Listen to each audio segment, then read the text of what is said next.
Okay, here we go.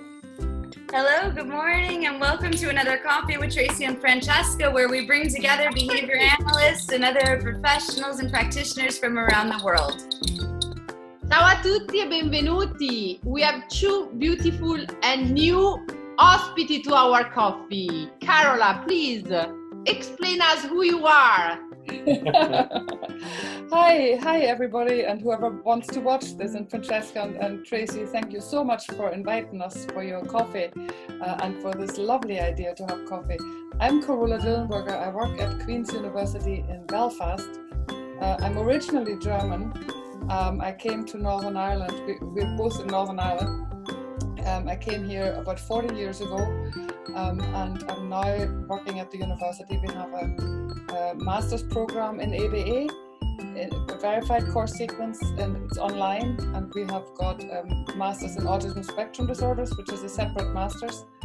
And apart from that, we have a lot of doctoral students and so forth. So my work, I came from practice, but for the last 30 years, I've been at the university. And him? And him? He's my lovely husband. He work with you or not? He's just there to take a coffee with us. I'm really happy. Yeah, nothing. So he's just to make us all look more beautiful. Okay, perfect. Okay, but he doesn't work. I don't know how to take that. Does he work with you or not? I really don't have. Hang on. I will talk to you. I'm Mickey Keenan. Ciao, Mickey. And I've been teaching behavior analysis for 30 years at the University of Ulster, which is the Northern Ireland's other university. So two different universities. Oh, two different, okay. But we live about 5 miles from my university and an hour's drive away from Karola's university. We live right up in the north coast, right at the very top of Ireland. About 5 miles from the Giant's Causeway. I don't know if you know about it. No. It's a World Heritage Site. And from the Bushmills distillery, where they make the best whiskey in the world. Very important. Take notes, Tracy, take notes. Yeah, I'm taking notes for caffè corretto. The next coffee might have a little whiskey in it. Yeah, Irish coffees. Yeah. Irish coffees. So what I've been doing, I have been, I helped set up the master's course in Coleraine. It was the first master's course in behavior analysis in Ireland, and I also set up the first charity in Ireland for teaching parents of kids with autism.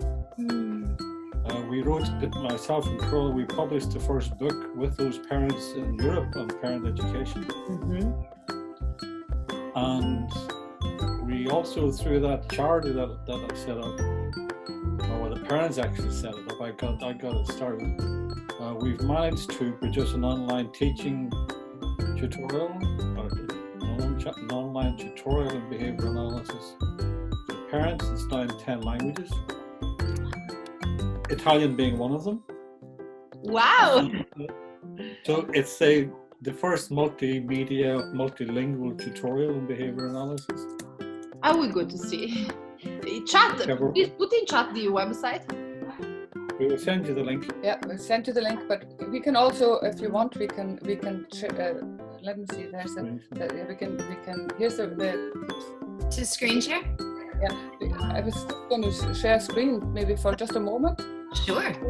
Disabled. I think I just made it available. No, you just disabled it. Oh, no. Okay, that's okay. Tracy! Okay. How about now? She's the new host. Yeah, I've got it here. Okay. Just very quickly can you see it? Oh, yeah. It's beautiful, yes. Yes. You can see all the flags up here, so you press the, I see Italy. This is the Italian here, isn't it? Yeah. Yeah.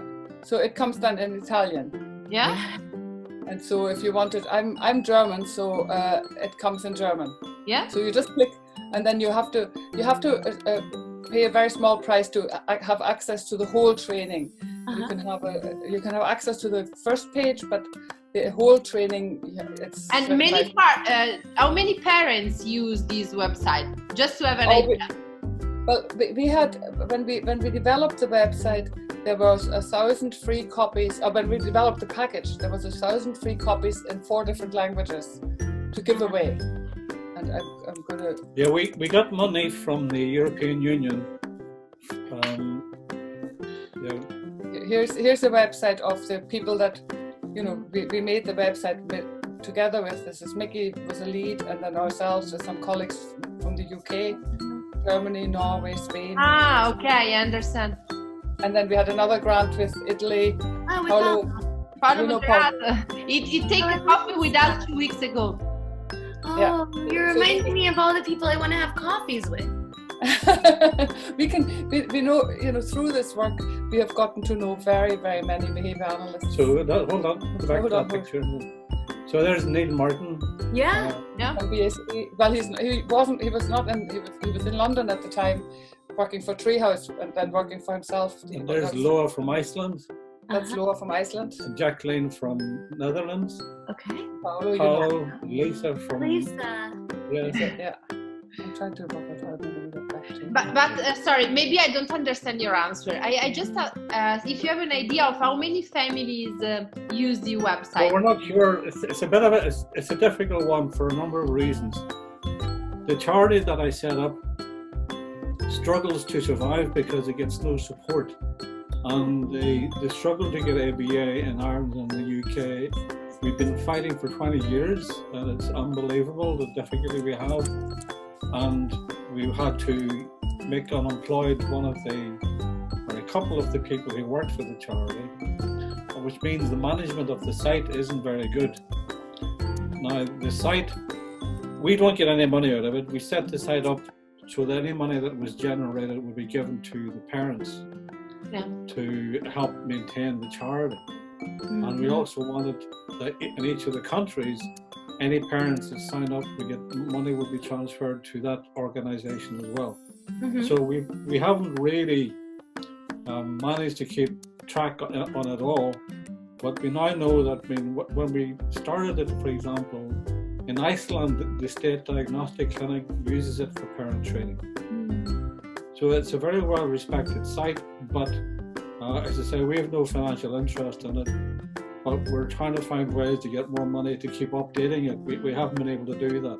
Mm-hmm. Mostly because we've been fighting to try to get ABA to parents in Northern Ireland and across the UK. But basically, the way this site is to be looked at, it's like a book. We don't have the sales figures of the book because the charity owns it. Yeah. So when you say how many parents have used it, it's just because here in Italy, when we try to use the web to teach parents, no parents want to learn from a computer. They want to see the people, and so it's just. I'm curious if it's different in another country. It's interesting because the making this web page together with the parents, with the professionals from the different countries, it was very interesting. The cultural differences. Because the Norwegians, they're fine with internet and they're fine with subtitles, but the Spanish, they like voiceovers rather than subtitles, and the Italians don't like it on videos altogether. They like to see so it's because Europe. I mean, we've just published a paper on higher education in Europe in the European Journal for Behavior Analysis. It just came out yesterday. And it makes that point that in Europe we have so many different cultures that whenever you do something, you have to be culturally so aware. To get a unified approach is really difficult. It's very, very different. I mean, I know they have lots of cultures in America as well, but at least there's an umbrella. And in Europe, we have different languages, we have different funding systems, we have different cultures on how to communicate with each other. It's so diverse. One of the things that we were emphasizing, could you maybe call up the functional assessment, little animation? One of the things that we did that was innovative, so it's not just a text-based site. We were concentrating on looking at new ways to make the teaching of the science interesting. Mm-hmm. And that was really focusing on the use of animations. I remember from maybe 10 years ago, Mickey, were you here in Denton and presenting at at the there's a group that Shala organized from around the world to talk about higher education and autism intervention. I was at that. I think I recall seeing your presentation then about some of the technology you were using. Yeah, well, we developed more since then, and the technology is something that, as to say, I mean, the teaching of our science is very dry. I gave a webinar recently for ABBA called Beguiling SDs. So if you go onto the ABAI website and look for webinars by me, what I've done is a critique on behavioral analysis in terms of the images that we use for teaching science. Beautiful. So we are still stuck in a 2D world. And whenever you look at the history of art, there was a time before the Reformation when all of the art, there was no 3D perspective. And then during the Reformation, it moved to 3D art, physical realism in terms of the bringing in time and distance. So that changed in the art world. And our science is still stuck in a world that uses 2D images. Right. Which is crazy for a dynamic thing like behavior. So I've been trying to push academics to think differently about the value of art coming together with science. I love this. Okay. Tracy, help me to Italianize this topic. I don't get it. Scienza e arte insieme. Scienza e arte insieme? A new way to teach something with art? To teach science. To teach the science of behavior. Perché il comportamento è non so, dinamico, dynamic. It's changing, cambiante. And so that what Mickey was explaining is that in arte, there is a shift from the two-dimensional perspective, so flat, to something 3D, three-dimensional, where you can see. I want just an example, and then I want 10 coffee with you, if you can. Okay. Art and science. I tell you what, Karola, well, as we're talking, Karola will try and find. Just try to do this. Okay. We actually have You an will iBook. show me something, an art. I'll what we'll do, I'll share the screen again with you, okay? Yes, I want to see. And what I'm showing to you is the iBooks that we made. One of us. Yes. How does it look? Right, you just show the one. This is one of the videos out of a book. Do you see the little man going around on the microscope? Yeah. Okay, now that is just for generating discussion with students about the way I would use it would be to say everything that is observed underneath the microscope is a dependent variable, which includes thinking and feeling. Okay, and it's just a basis for starting discussion. But whenever you then look at it further, you then move into looking at behavior and time. And that was one way that it could be represented. Wow. Okay, just pick a simple arbitrary behavior. I got it now. I understand. Okay. I feel. But then, whenever you take it a little bit further,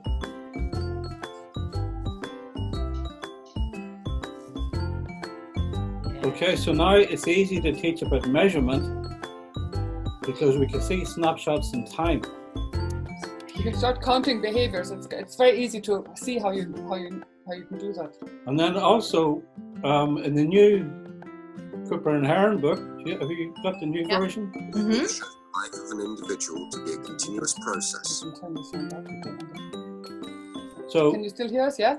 Yes. Yeah. Just because there's a voiceover over the video or the pictures, so we can turn that off because you don't. Yeah. Let me just go back to the.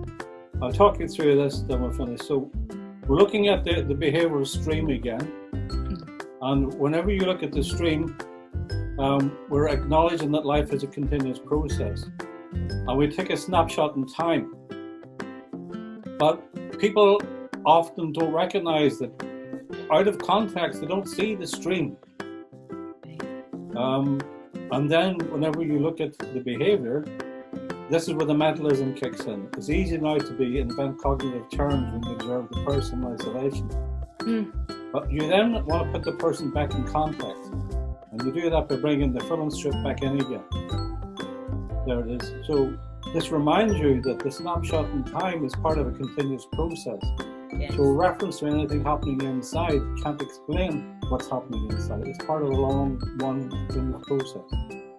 And that sets the foundations then for looking at single system design, looking at monitoring behavior over time, and it provides opportunities for exploring mentalism. It's the first time in the coffee I cannot talk. It's fantastic. If I'm doing something like this, this is a pigeon that had been shaped just to turn in a circle. This is from Skinner's demonstration on YouTube. All I did was take snapshots and stretch them across time. I can now label behavior consequence relations in a way that can't be done normally, and then do the same thing with the person. So I shaped the person to walk around the chair. You're taking, Francesca, it's really interesting. You're taking pictures, but this is an iBook. If you're on Mac, you can just have that iBook. It's on, it's fantastic. Me, you, and Tracy. On iTunes. On iTunes, you just. It's fantastic to see pigeons. So hold on, we can't hear that. You know, so by putting the thing across time like this here, we can see there's no problem with having an animal on one side and a person on the other side, because we're looking at the logic of the analysis.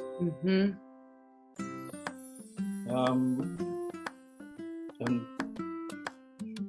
sorry, let me move on to, and in YouTube I've done something on. But this is a book, online book. Yeah. And so please write the name of the book, because when you share on YouTube, I want to share this idea, because for me it's fantastic. Okay, so what I've done here is to do it's a 45 minute, I think it's 20 minutes looking at private events. So can he see himself? It was the question. And the way I've approached it was to say, rather than getting students to remember facts, try to engage students to ask questions. And sometimes we forget that students haven't asked questions, and when they don't know how to ask questions, we just get them to remember the things that we've been searching for. So bring them right back and teach them to explore. And whenever you do that, you can then go into like the biology. And so then teaching about the natural science perspective, you can use that to represent consciousness and the behavioral stream as probabilities of behavior. And then you can travel, when you do time-lapse photography, you monitor changes in time. So we can do the same with a person walking through time and space. So it's an abstract thing, and then I move from the abstract into the concrete, where I go for walks through where we live, just to show some simple everyday scenes, but bring it back to the analysis from a scientific perspective. That's just down the road from us. So just go for walks, looking at people doing things, and then bringing it back to near where we live. Bringing it back to, because one of the things that technology can do that it can't be done on a piece of paper is that we can arrange experiences for people and then take advantage of the fact that we've arranged an experience, and because we can now talk about it. So I have, sorry, my dear friends from coffee, remember it's 8:30. We need to play another coffee. this is absolutely incredible. It's one of the, it's overcoming. There is the name of the book. Okay. A cave analysis, a primer. That's, so if you go to iTunes, Well, that's the name's up here. yeah, you can find Your it. analysis is a primer. So it's really, It's full of these kinds of animations and some text, but just a lot of. You could also, if you had it on your computer, you can then use it for teaching in class because you can put it up on the screen. Mm-hmm. And and then stuff as in verbal behavior. So I won't go on any longer. In verbal behavior, we're bringing in the behavioral stream again, and we can look at communication between people. What I love about this is that the analogy between the snapshot and the film and So the we're looking at stream. continuous movement and trying to keep people attention focused. And so basically developing SDs that you can make reference to, so that people have responded now to the SDs in the technology. Okay, we'll finish that. Stop sharing. Hi, that's us back again. We need to have more coffees together. so, Tracy, I feel crazy. So please, you can't imagine what is happening inside me. So please, can you have another coffee with us next week? Next week, please. Yep. I might not be here, possibly. I don't know. Yeah, Karola mightn't be here. I'll have one with you. Wonderful. Yeah, so we have a commitment for another coffee. Okay. We'll send an email to arrange a time that it works for both of you. I feel completely crazy. Half an hour it's a short time, but it's important for us to say in half an hour because we want to share short videos with other colleagues. So we have to go. You can really thank you from my heart. I can show you my heart inside. It was a fantastic coffee. Thank you. I start to think some more questions for next time. Okay. Ciao a tutti. Grazie. See you. Ciao. Okay. See you soon.